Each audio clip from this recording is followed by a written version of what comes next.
Hey everyone, and welcome back to Deeper Grooves, Musicians on Music, hosted by Cliff Beach and sponsored by California Soul Music record label.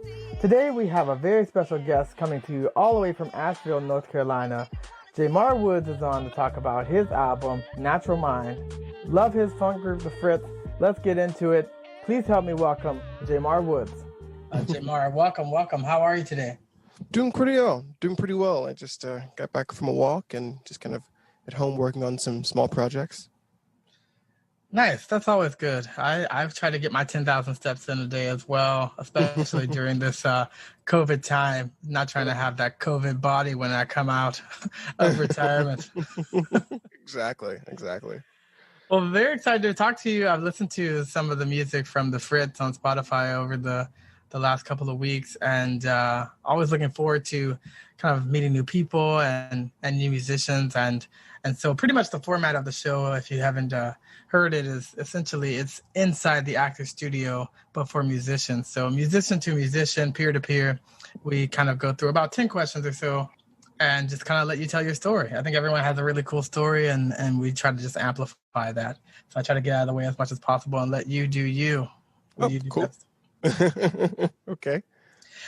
So school me. I'm not as familiar with the Asheville music scene as John from the Big Old Nasty Get Down, who we had on last season, and he connected us. So what is the Asheville music season? I hear a ton of things about it, and I know he's recorded there a bunch of times, but what is the Asheville music scene? It's pretty great. I mean, I moved here from Florida about 10 years ago because of the scene here, and it's beautiful and diverse. And we're all very, very friendly with each other. I mean, there's, bands like Yo Mama's Big Fat Booty Band that kind of ushered us into the scene, and we're kind of mentors in the Asheville music scene. But there's lots of great music. There's great, funk and reggae and pop and bluegrass and country and punk and metal and, drum and bass, all kinds of electronic music. So it's really diverse. And, before COVID, there would be times where there would be 10, 15 shows going on at different venues throughout the town at the same time.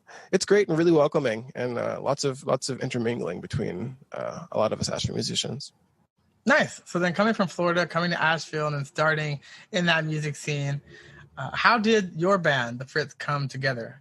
Well, we started quite a while ago. We all met in college at the University of North Florida. Funny enough that we weren't necessarily friends or really hung out with each other, but piece by piece, my good friend Jamie and my good friend Jake, our guitarist and bass player, kind of, tried out different people, pulled in a drummer here and a percussionist there and a keyboardist here and there. And we finally came up with this kind of ideal arrangement that we've been in basically since our first shows. So it's just kind of word of mouth. And, my bandmates were in the jazz department, my bass player and my drummer. I was in the classical piano department. And so, we didn't really cross paths very much, but I apparently was a good fit. And how is that? How is that coming from the classical world into the funk world, which are pretty much night and day? I mean, the fundamentals of piano obviously are the same, but the vibe and the feel and the playing are different. So kind of how does that translate, and how did you kind of get into funk, which is a very niche kind of genre? Yeah, I grew up listening to funk. My dad was a huge fan of P-Funk, and he had his funk compilation CDs that he would play in the car with me. So I grew up hearing it, not necessarily playing it, but, learning anything is always a journey, and, learning how to play funk, how to have good time feel, how to, comp in a way that complements other players without getting in the way, how to play in a register that doesn't interfere with the guitar player, how to play not too many notes so you don't interfere with your soloist, and all the other fun stuff. It's just a journey, and to be very honest, it took me a while to get it. I wasn't always a funky keyboard player, but hopefully someday I will be. Well, you're definitely well on your way. So I've been listening to a few of your records over the last week. And let's get into and talk about the Natural Mind record that you guys did in 2017. Yeah. I want to kind of understand your process. How do you write the songs? How does it come together? Who does what? And then what's your recording process? Are you laying it down to tape, soup to nuts? Like what should people who haven't listened to this album know about it so that they go and listen to it? And then for the nerd and all of us, especially the music nerd, like what's the process? Because everyone's process is different. So we like to document that and hear that from the source. Okay, well, get ready for a long answer. So Natural Mind, the name of the album itself, is coming from kind of a phrase that my mother would say, and I'm sure lots of Southern mothers would say, you must be out your natural mind. Okay. Yeah. And so it was that was kind of the impetus to writing this album. It is, a series of tracks interspersed with interludes that are drawn from the material of the rest of the album. All of them either change or blend the main melodies or themes of the songs that they either precede or come after, and some are mixed around. We really wanted to make a whole album rather than just a CD full of tracks. And so that took a lot of planning and a lot of writing, sometimes up until we were actually in the studio itself. As far as our writing process goes, it's really collective. It starts off with, a seed. Usually Jamie and I, my guitar player and I, do the majority of the writing together. And it's just kind of, multiple hour sessions, throwing stuff against the wall and seeing what sticks, and coming up with convincing melodies. And then the lyric process, the writing lyrics process starts. And that is just a series of drafts and just making sure that all the syllables are in the right place and we're conveying a message that we would like to convey. But then we get to rehearsals, and that's when the tunes really take on a life of their own, because neither Jamie or I are drummers or bass players or percussionists. And so each individual band member kind of adds their own interpretation of the music. And a lot of this music we test out on the road before we laid down the album. It was probably 2 or 3 months of touring with the music to just kind of adjust it, to make sure the songs worked, which is kind of the opposite of what a lot of, more big acts do. They write the album and then they tour it. But we kind of toured the album first and then recorded it. We heard from our good friends in a band called Dopapod that there was this really cool studio up in Syracuse, New York, with a fantastic engineer named Jocko. And it was also a great opportunity for us because the lodging was right above the studio so that we could work really extended hours. So the first thing we do is lay down full band tracks. So live, all of us playing to see if we get a good take. And if it's a good take, it's a good take. But a lot of times it's not. There's some little inconsistencies, an individual is playing. So our goal for that first take is to just get a very solid drum take, And then we go through the process. Got a really good solid drum take. Then the bass came and made sure, if there are any little issues, he fixed those. Or sometimes replaying whole tracks or trying different amps. And then percussion comes in and does a similar thing. And then a guitarist comes in and does a similar thing, along with taking alternate takes of their solo, just to make sure that he's playing what he would like. And then I come in and have a day of keyboard playing, where my studio rig is set up kind of like my live rig, which is, a Moog, an MS-2000, a Korg MS-2000, an organ, and a keyboard. But then I go back over those tracks and track with, for instance, if I need to put clav on something, I'm going to track with an actual clav, or Rhodes, I'm tracking with an actual Rhodes, or Whirly, tracking with an actual Whirly. So just kind of redoing some of those tracks. Yeah, and then finally just vocals, and then the studio vocals started around 7 p.m., which is a good time for me to start singing, and it went to like 10 or 11 at night. Those are kind of like my good voice hours. If I start too early, then it just gets a little rough. So there's that. Our producer Dave Brandwine from the band Turquoise was also at the studio with us and providing just invaluable input and information and critique. And he also, once the tracks were kind of in a finished state, went back through them and added his own little elements to each track to kind of make things pop. So that was a really important part of the process for us, and we are really thankful to have had him as a producer on the album. Nice. There's a lot of tidbits in there. And so I'm a keyboard player as well as a vocalist, and I have a Mark II at home, but I never carry it out on the road because It's heavy. It's a dead body, and Oh yeah. and so do the studios that you work with normally have like vintage equipment there, or are you lugging all of this gear, clavinets and Rhodes and Whirlies and all these fun toys, vintage toys into the studio yourself? Yeah, no, I'm not. I don't currently own any vintage. I mean, maybe my MS-2000 could be considered vintage at this point, but I don't really own any vintage gear. So this studio was really great that it had, a really great organ and Leslie setup.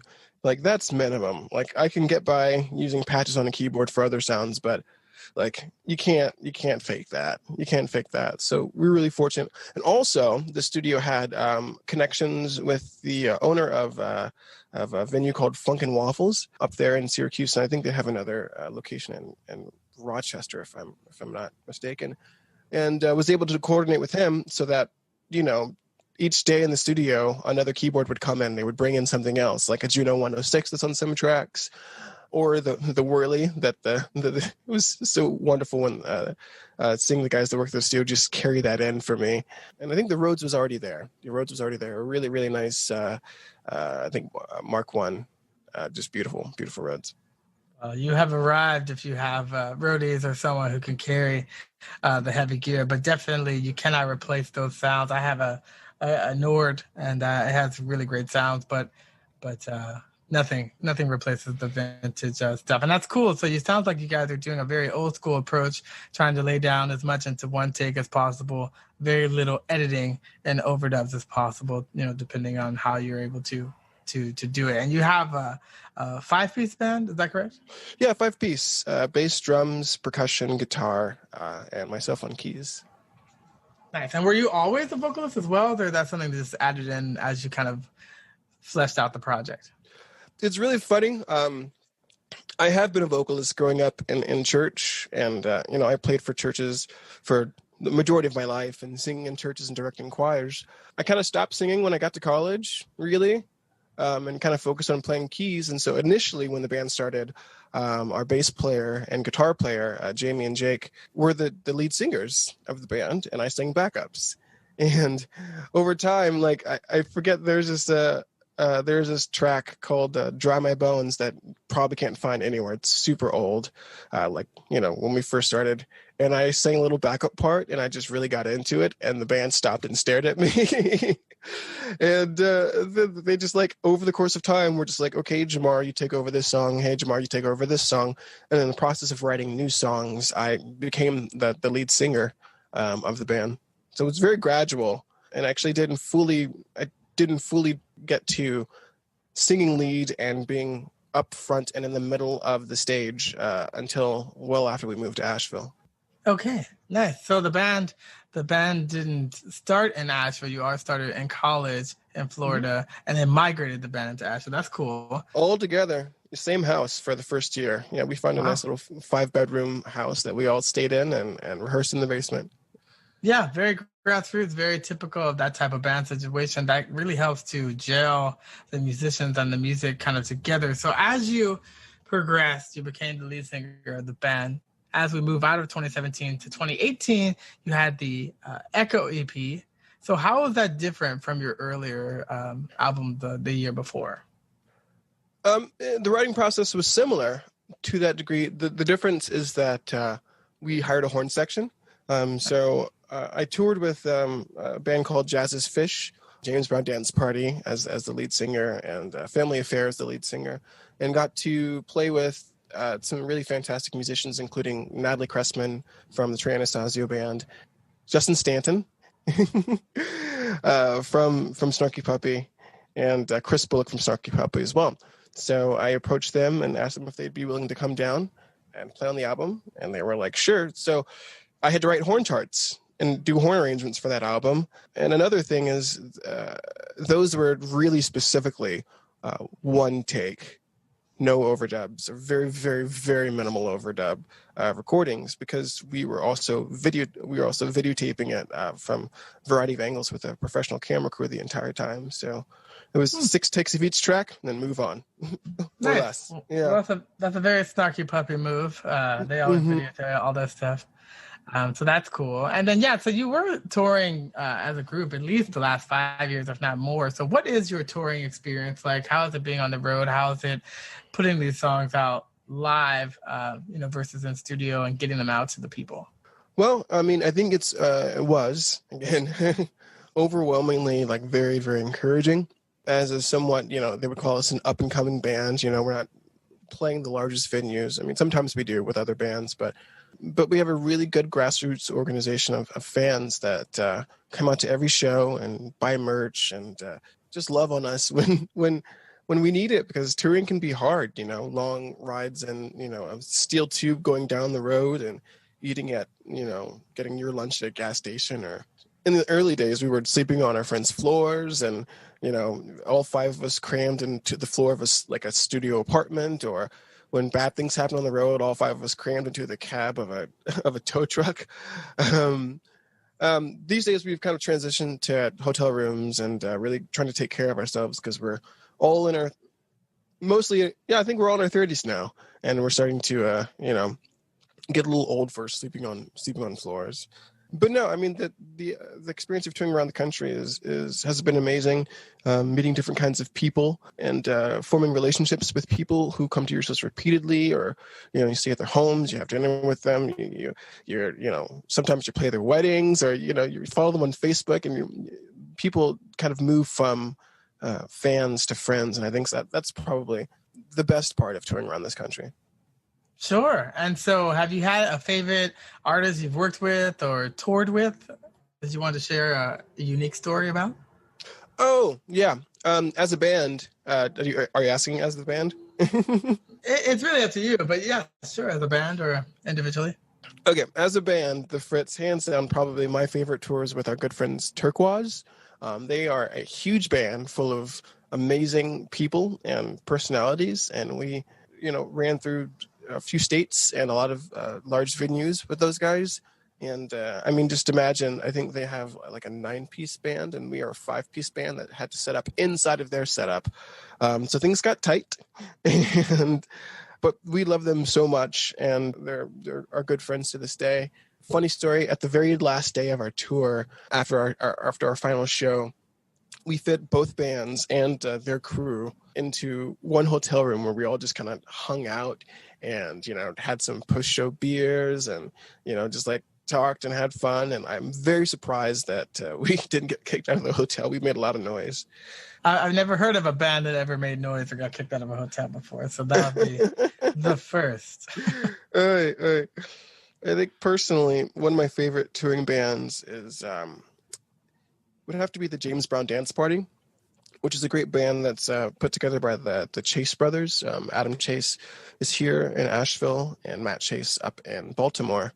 And I've toured the country with these guys, the whole country, even as far as like flying out to California and performing and out there and at music festivals out there. They're great. I always get to, it's always crazy when you're riding in a van with like one of your idols. I got to play with Fred Thomas, one of James Brown's original bass players. And one of my favorite stories there is that we were playing this thing called Artscape in Baltimore in front of like probably 10,000 people. I was nervous before the show, which is not like me. I mean, I've been performing long enough to not get nervous, but I was nervous. So I'm just madly going over all the lyrics and kind of getting loosened up for all the dance moves that I have to do, and like getting my voice warmed up for all the hollering that I have to do.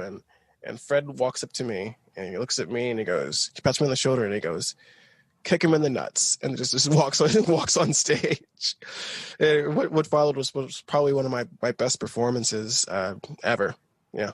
Yeah, it's nice to get that seal of approval from someone that you admire. Oh, yeah. And who have done so many things with, James Brown. There's probably not anyone that works in the funk idiom that is not touched by James Brown in some way. Oh, yeah. So then you've also been a sideman on many projects, including projects like the Big Old Nasty Get Down. John says you're one of his go-to people. So how do you approach that versus your own project? Well, I mean, the first thing I have to... Well, first of all, Big Ol' Nasty Get Down is amazing. It's an amazing cast of musicians. I was recommended to it years ago by my good friend Derek Johnson, and then got to be in the studio with members of Kool and the Gang and the Sonora Orchestra. Alvin Ford, the drummer from Dumpster Funk, and now Pretty Lights, and like just amazing musicians. And it was just a crazy experience because I'm just the lead singer for a little funk band, and these guys are freaking legends. The thing with approaching that is to, number one, realize that it is not my project, and that I'm working in a capacity of generally just trying to take what already could be and is a good track and make it better. When I first became part of the Big Ol' Nasty Get Down, we did it in person at a studio close to Asheville here. And it was just like getting into the studio, again, throwing stuff against the wall, see what sticks, and cutting tracks really quickly. Really, really quickly. I mean, at the same time that we would be cutting a track, there'd be another group of musicians, another band, and an adjacent building writing the next track to cut. So things move really fast. During COVID now, we're doing everything kind of remotely. And so it's always a fun puzzle and fun conversations that kind of getting a good idea of what is desired for the track.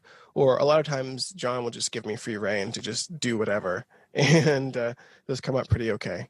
So it's a lot of fun, and it's a great opportunity to be on the same tracks with and kind of get to know other musicians.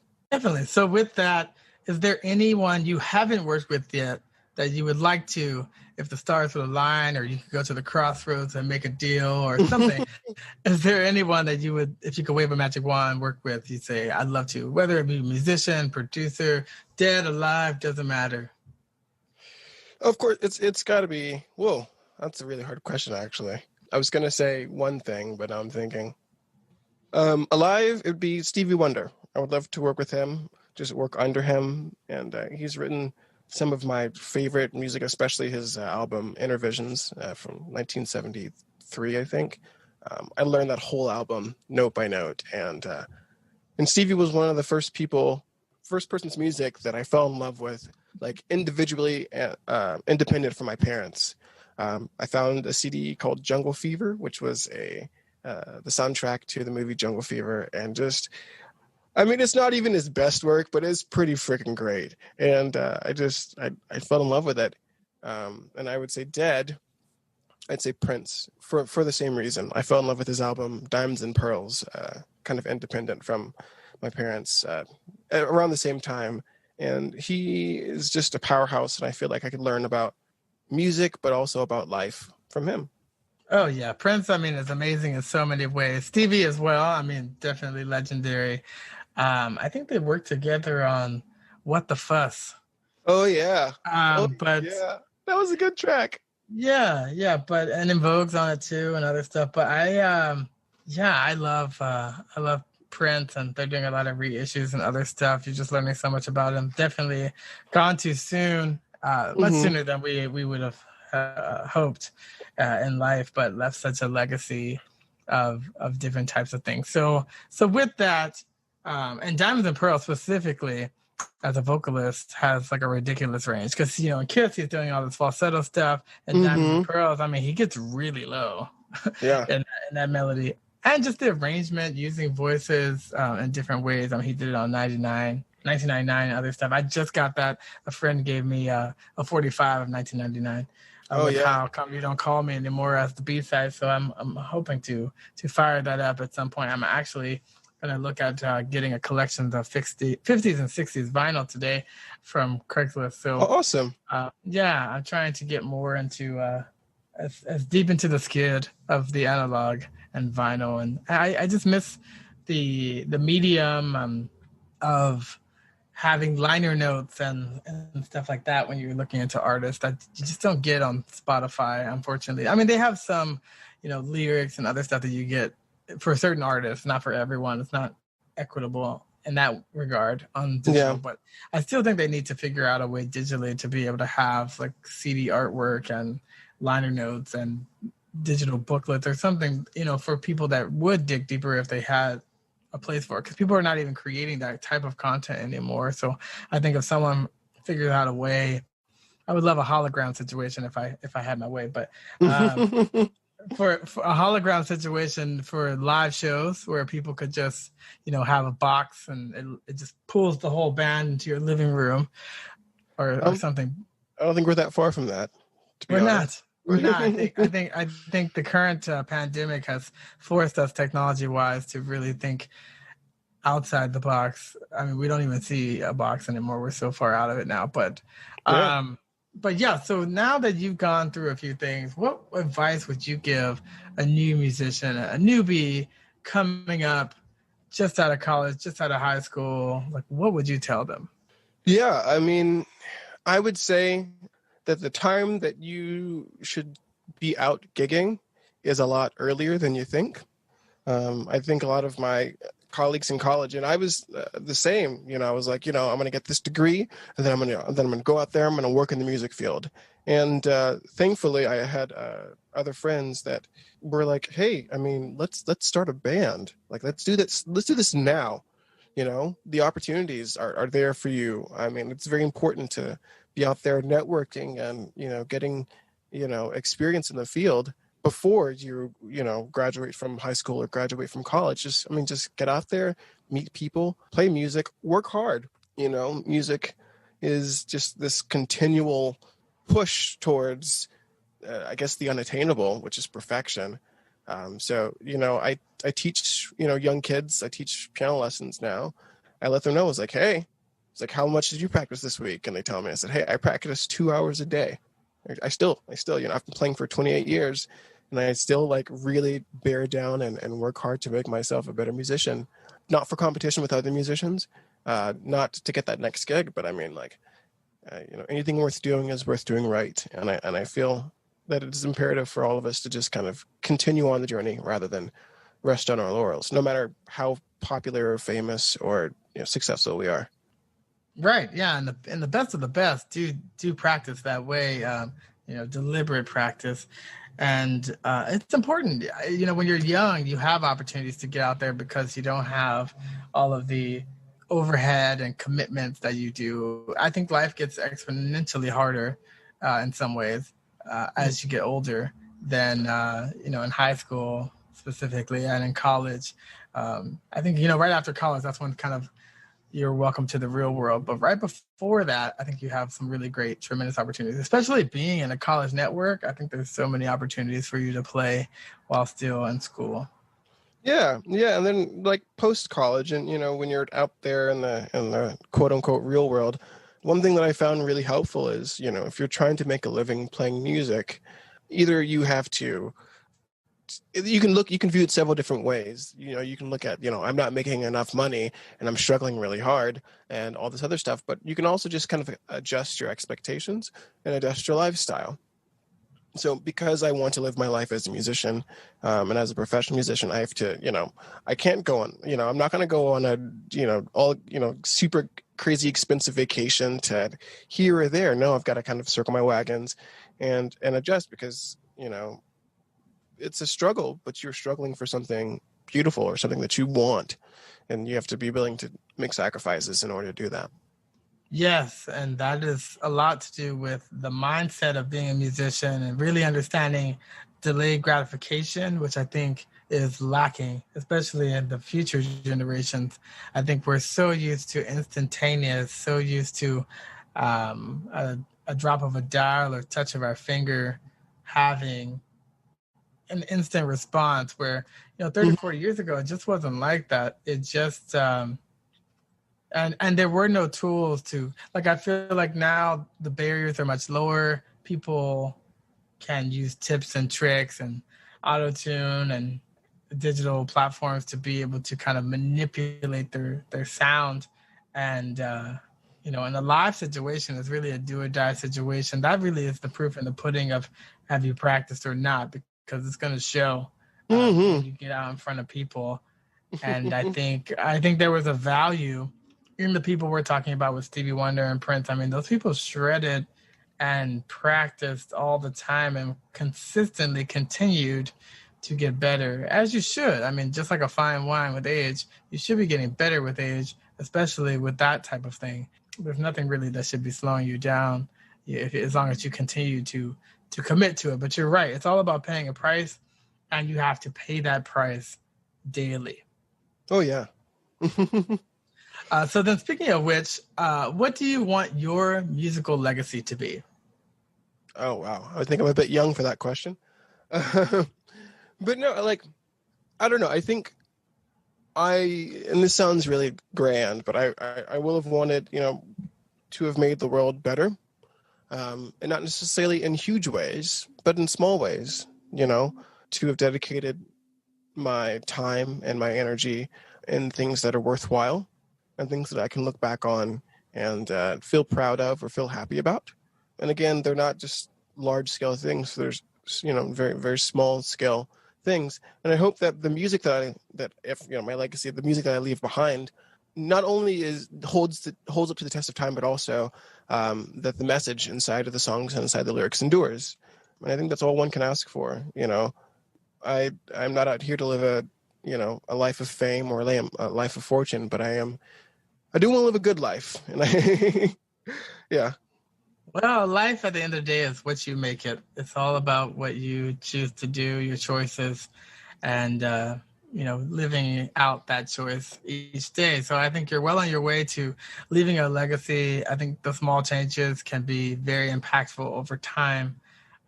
Everything starts small in the beginning. And I think, again, that goes back to kind of having realistic expectations. Mm-hmm. So yeah, I really enjoyed kind of learning a little bit about you and the band. Since you guys have toured and performed, for my last question as we wrap up is, do you have live content? Are you going to be preparing live content as far as releasing a live album at some point versus studio? Do you think that's going to be in the works for you guys? Or currently, we're kind of taking it easy, and we are playing it safe, I would say. Of course. We've done several live streams, but also we are also working on a studio album. Okay. By the end of this year that we'll put out, and we're not sure how many tracks or anything, but we are taking this kind of opportunity to perhaps shift things in a different direction or create something that does not necessarily sound like we've always sounded. I think the pressure of live performance kind of shapes, because we're a live band, shapes the music that we create. And so I think this year you guys out there might hear something a little bit different that reflects this kind of non-live setting. Nice. Well, we all look forward to the evolution. All great artists evolve over time, and no one wants to be pigeonholed. I mean, I think the roots and the foundation will always be there. Your core will always be the same, but it doesn't mean that you can't add different layers on top of that and try new things. It's all really an experiment. I think we're all still figuring out, throwing stuff at the wall and seeing what sticks, as you said before.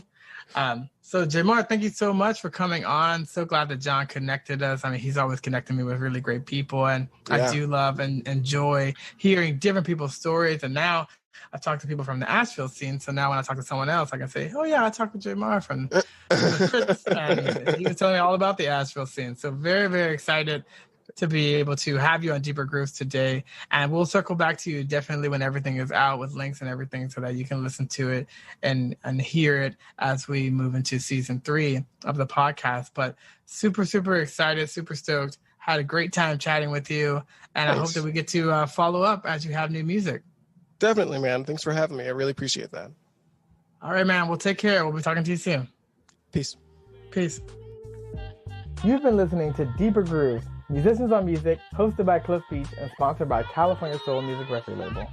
I'd like to thank our special guest today, Jamar Woods, all the way from Asheville, North Carolina, here to talk about his band, the Fritz, and their album, Natural Mind. You should check it out on all streaming platforms. It's really superior funk. I'd like to also thank our engineer, Tim Hall, and 1192 Studios for mixing and mastering this recording. We've also been using IK Multimedia technology. Give a shout out to them as well. Love their iRig microphone.